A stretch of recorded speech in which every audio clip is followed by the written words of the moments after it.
It is another edition of the Agricultural Biotechnology Program, Agribiotech, where the focus is on the significance of biotechnology to agricultural development in Nigeria. I am Lara Folayo. On the program today, we shall be seeing how bioinsecticides are set to replace harmful chemicals for food preservation in Nigeria.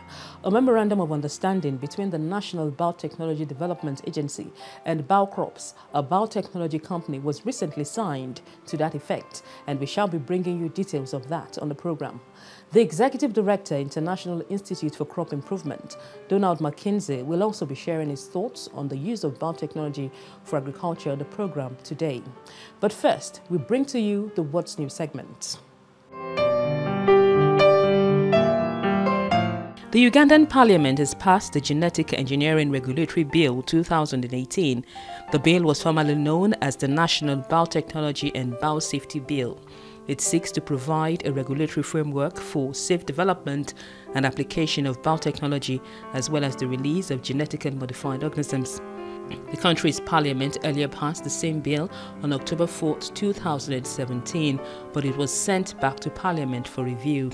The Ugandan president had sought clarity on the title, patent rights of the indigenous farmers and other issues contained in the bill. He said Parliament had a duty to protect crops and livestock with unique genetic configuration developed by Ugandans. The president felt that using genetic engineering could add an additional qualities such as drought resistance, quick maturity and disease resistance to crops, and these were ignored by the bill, which talks of giving the monopoly of patent rights and forgets about the communities that developed the original material. UK researchers have developed an early warning system to prevent the crops of African farmers from being devastated. The Pest Risk Information Service is known as PRISE and combines temperature data and weather forecast with computer models. It then sends farmers a mobile phone alert so that they can take precautions. It is hoped that the system will boost yields and increase farm incomes by up to 20%. PRISE is already being used in Kenya, Ghana and Zambia and will be rolled out soon in other parts of the world. It is an upgrade of a highly successful UK aid scheme run by the Centre for Agriculture and Bioscience International Development charity.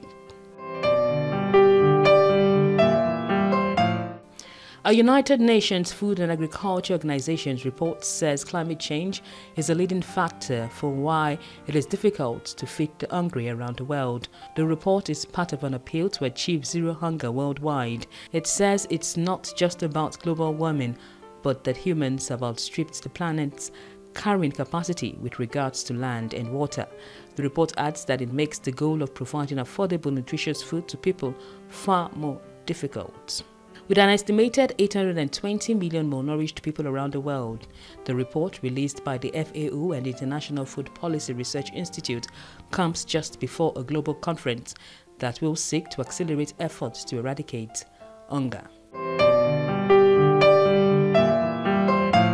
A report by the Inter-Academy Partnership has it that 130 national academies of science and medicine across the world say the global food system is broke, leaving billions of people either unfed or underweight. The report adds that providing a healthy, affordable and environmentally friendly diet for all people will require a radical transformation of the system. It advocates better farming methods, wealthy nations consuming less meat, and countries valuing food which is nutritious. The report was peer-reviewed and took 3 years to compile. It sets out scale of the problems as well as evidence-driven solutions. The global food system is responsible for a third of all greenhouse gas emissions, which is more than all emissions from transport, heating, lighting and air conditioning combined. A UN Food and Agriculture Organization report has it that more than 820 million people went hungry last year, while a third of world population did not get enough vitamins. Researchers from Japan's Hiroshima University have successfully developed a biocontainment strategy for genetically modified organisms. The new method prevents genetically modified cyanobacteria from surviving outside of their test environment. The applications of bioengineered microbes have appeared in a number of fields, including agriculture and energy production. Engineered microalgae, for example, can help clean up all refinery wastewater and work as a source of biofuel. Biocontainment strategies seek to stop outgrowth of genetically modified organisms in a specified area, like outside of the lab environment.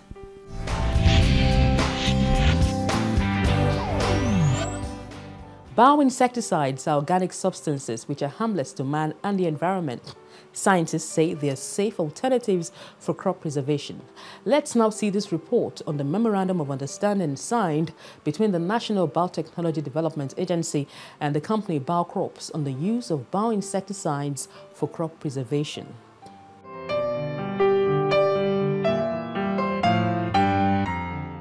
Bioinsecticides are organic substances harmless to man and the environment. They are seen by scientists as a safe alternative to using poisonous chemicals like crop insecticides. These bioinsecticides being displayed here were produced by Biocrops, a Nigerian biotechnology company. They have been manufactured to prevent the use of harmful chemicals like sniper in food preservation in Nigeria.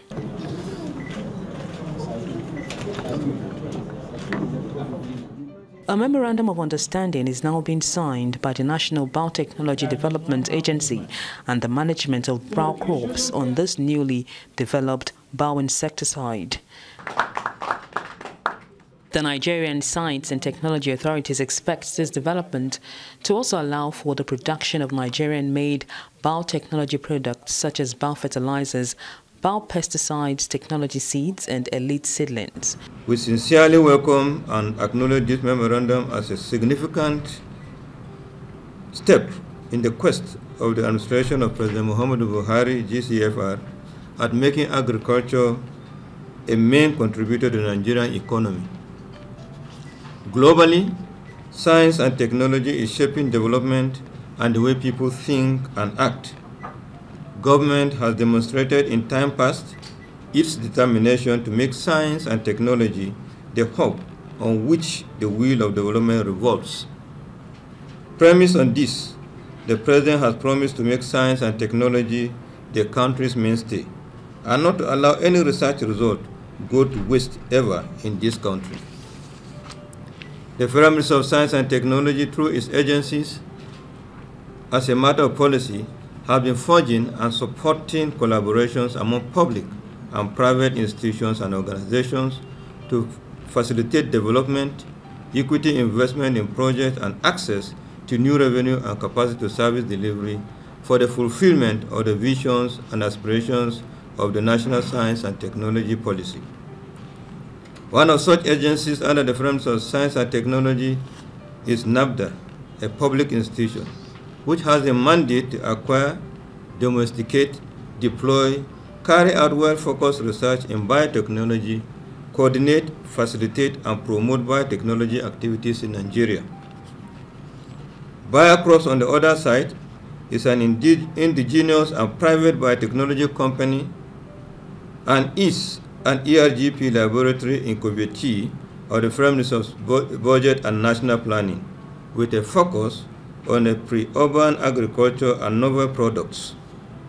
Biocrops, whose funding predates the establishment of NABDA, adopts a social business model to strengthening its relationship with its clients by focusing on the value creation that is delivered in scaled production of assorted high-quality seeds and seedlings, scale production of biofertilizers, pesticides, and nematicides, efficient supply of biotechnology services, agricultural value chain creation, biotechnology consultancy, and food production.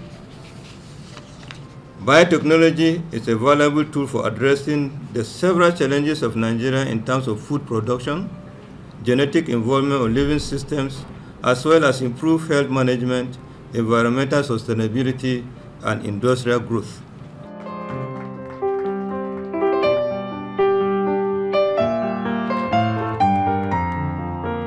The partnership between the Biotechnology Agency and the Biocrops Company is a public-private partnership that should help agriculture better thrive in Nigeria.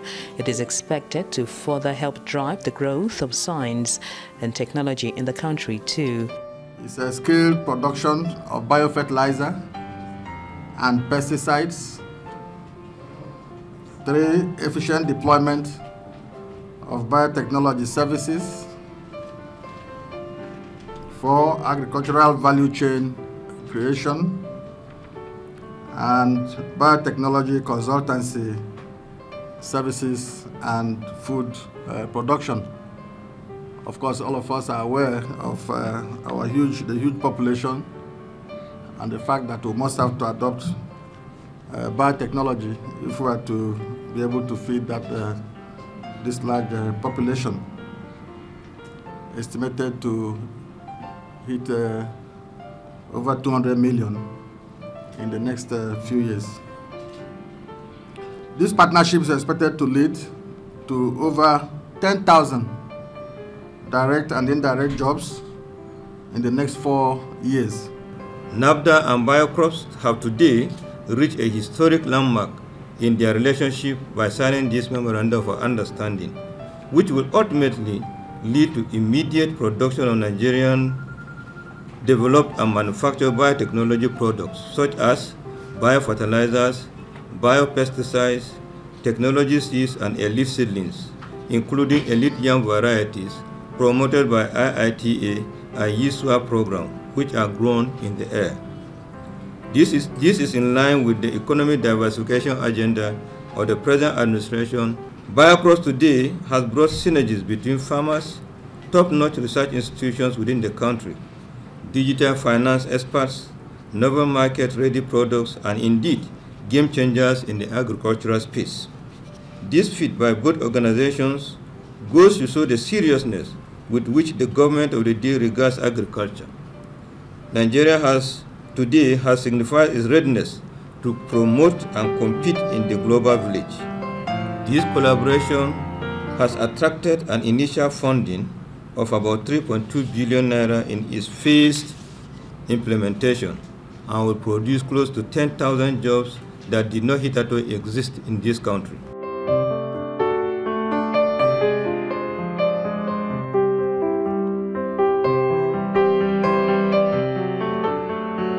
Nigeria's science and technology authorities say their agencies have been involved in promoting public-private partnerships to facilitate development of equity investments in projects, access to new revenue sources, and improved service delivery in pursuit of the country's science and technology growth perspective. And this initiative is one of them. That are already packaged for use of farmers. We have bioinsecticides, we have potassium-releasing biofertilizer, bionematicides, phosphate and potash mobilizing bacteria, biopesticides, against pathogens, and biofertilizers generally. In our biofactory in Abuja, we produce yam seedlings and assorted seedlings of a number of crops. We've done sugarcane, we have banana, plantain, and these can all be produced to order.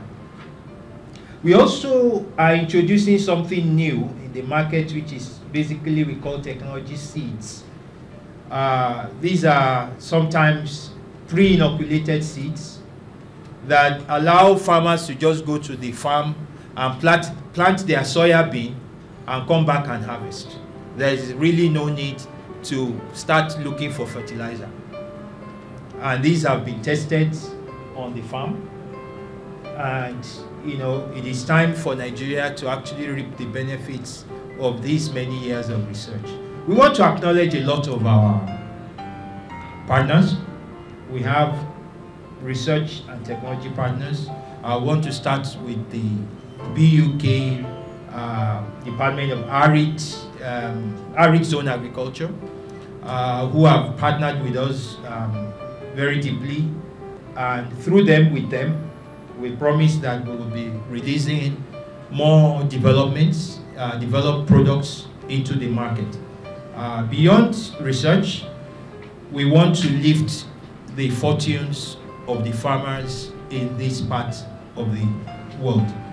It is not a secret that consistently farm yield in sub-Saharan Africa is the lowest in the world.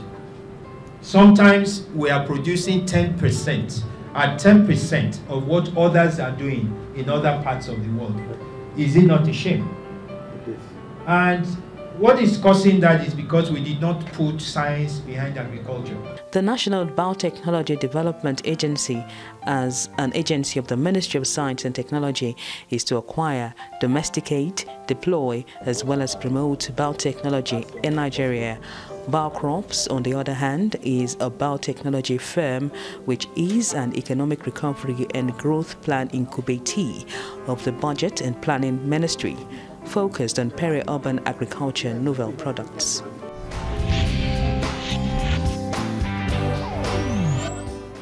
At this point, we take a quick break. Please stay with us.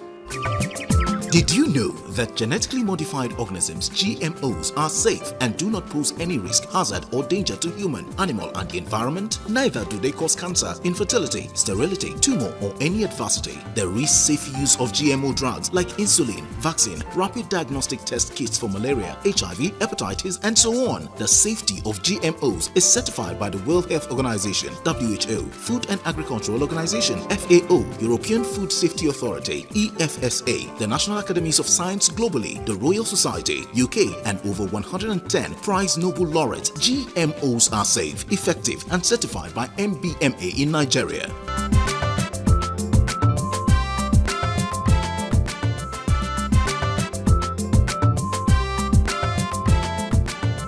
This message is brought to you by the Nigeria chapter of the Open Forum on Agricultural Biotechnology, OFAB, supported by the National Biotechnology Development Agency, NABDA.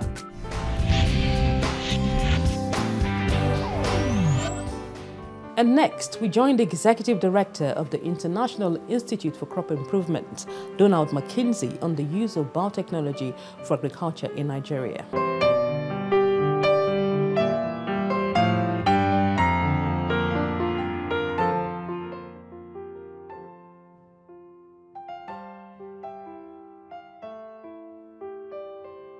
So the BT cowpea, or pod borer resistant cowpea as we commonly call it, is a project that's been ongoing here in Nigeria between IAR and AATF for over a decade now. And it's a cowpea that's been developed using biotechnology to be resistant to the legume pod borer, which is responsible for serious losses of cowpea production in Nigeria. And of course, cowpea is the most important crop in Nigeria. Nigeria is the biggest producer and consumer of cowpea in Africa.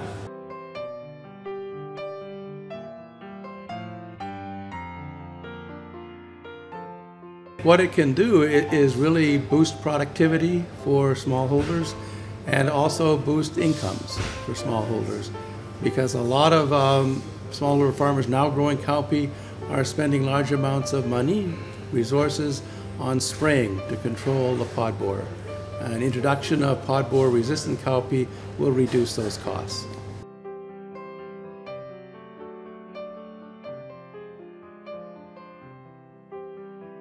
So the technology used for BT cowpea is the same as the technology used for BT maize that you mentioned is already being grown and consumed in South Africa, also being grown and consumed in many, many countries around the world in large quantities in that.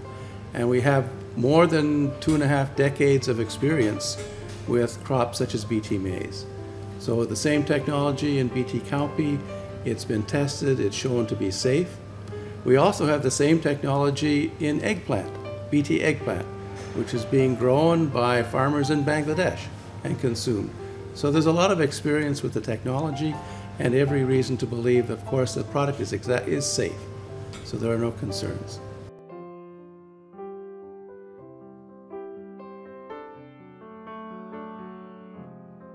I think the fortunes of the farmers in this part of the world will only increase, and there may be new opportunities for them to cultivate larger cowpea areas because they won't have to necessarily rely on other crops because they'll be dealing with the pod borer problem.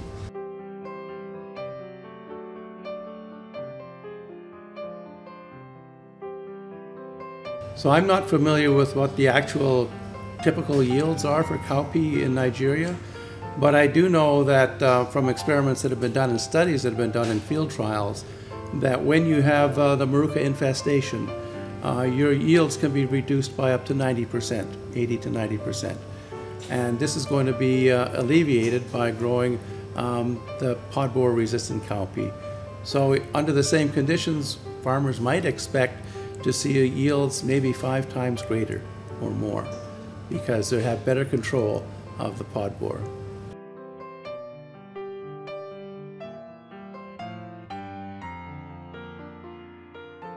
I think the best advice I would have is to seek out the right science and the right information, because there's a lot of misinformation that's out there. There's a lot of wrong and sort of misleading statistics that are being quoted.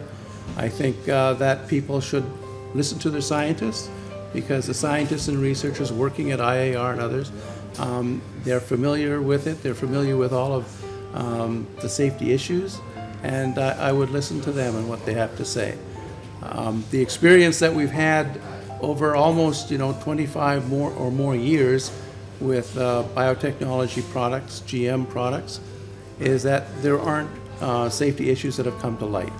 There have been worries and concerns and potential risks, and we've had governments such as those in the European Union that have spent 25 years and hundreds of millions of euros looking for evidence of harm and have not yet found evidence of harm.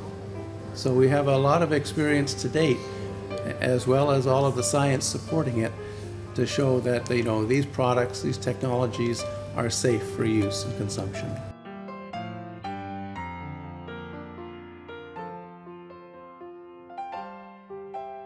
I've heard it before, and I think that can be some people's opinion for sure, but I think we also have to look at the reality that these are technologies that, in the case of PBR cowpea, are being developed by Nigerians for Nigeria. And so it's not a matter of some colonials coming in and trying to push a technology or a product on anybody.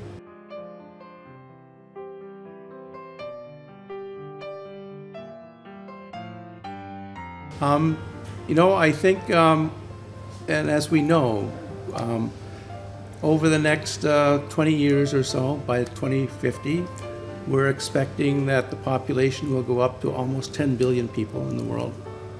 We're expecting that we'll have to produce 70% or more food on the same land and with the same resources. I think we have to be able to utilize every technology that we can possibly bring to bear on the problem to be able to increase productivity, but also to increase the nutritional value of the foods that people are eating. So it's not just about the number of calories, but it's about the nutrients that are in the food too. I don't think that we should be afraid of any technology, whether it's biotechnology or any other kind of agricultural technology or practice, because it's about being focused on what the problem is.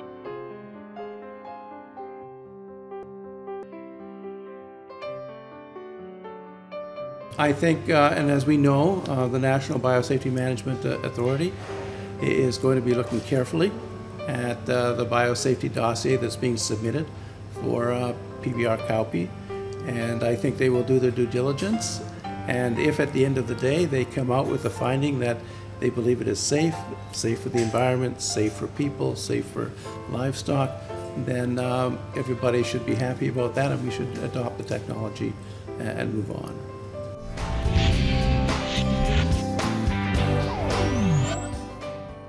And that brings us to the end of today's program. Send your emails to agribiotech@1hyaho.com. Send us tweets at agribiotech13 or post comments on the Facebook page Agribiotech and TVC. I am Lara Folayo. Goodbye.